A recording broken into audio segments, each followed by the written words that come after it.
now more than ever, candidates really know what they want, whereas before they were kind of at the behest of whatever the employer was advertising or giving. But now I think candidates are a lot more firm in what they want. Hybridity in work is a big thing. Work, definitely. Sort of the flexibility of sort of choosing to work from home versus being in the office. I think that's very much top of the list. Yeah.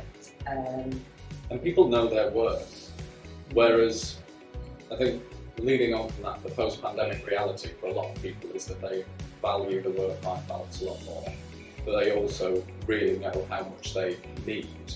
And as we're sort of in this weird moment of financial and economic uncertainty, people really, really want to know that the next role will not just feather the nest, but be something that's really long term for them.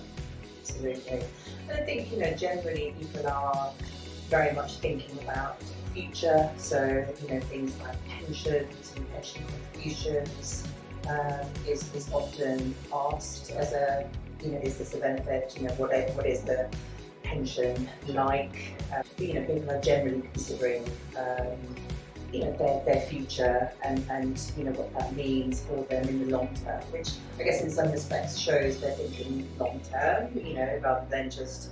But I think pensions is again very much a thing. But I mean, generally speaking, coming from not the charity sector, I think benefits and perks is probably not a big thing with the charity sector, is my experience. A lot of charities do a lot more work around being much more inclusive, with various policies that they have. So I'm seeing a lot of charities talking about menopause and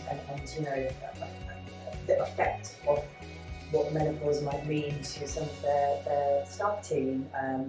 Absolutely. So, I'm obviously 100% behind that as somebody who is in menopause.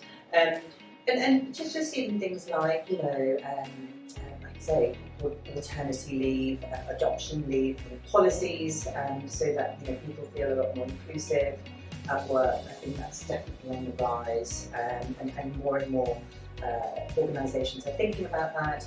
And then obviously the work that we're doing, within charity people, to have, miscarriage leave, all those type of different sort of things, which, you don't have to go through, but that's life, right? And it can happen. So these are the things that I think, charity people have done a lot of work with and on regarding, these sort of incidences that happen in life.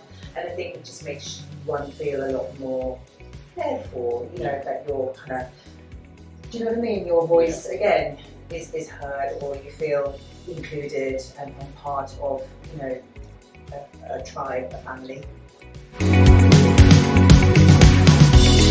It is more important to ensure that there is a social contract between the employer and the employee. Yeah. Because people need to belong.